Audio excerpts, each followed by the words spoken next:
So I come out this morning to start this thing, and no matter what, it's in neutral. It's in neutral. I'll just show you. See, she's in neutral. No neutral indicator. Dead. Nothing. So when I got this bike, I noticed this over my inspection. It's about $100 part.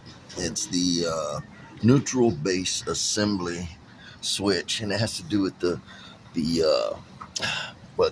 neutral indicator for the indicator lamps and the side stand switch, which cuts the starter and some other things to keep it from starting if the side stands down.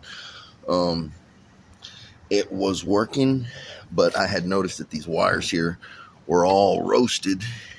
And when I got the bike, the battery box, the original battery box, it looks like it had come open and the battery had grabbed the ground and it had ripped the cables and the harness and everything. So I'm guessing that's what happened to short it out. I'm not real sure, but if anybody's having problems with this, this is not a fix. This is a get you home, okay?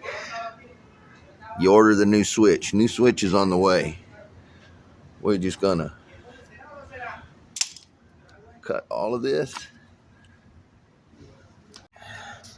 Now there you go. See, now this wire here is your ground, and these are for some of your engine control relays back here, and the relay side is always controlled by the interrupting of ground.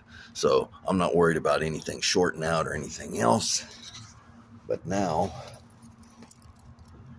this thing should start. It's cold, so bear with me. Yeah. Clutch.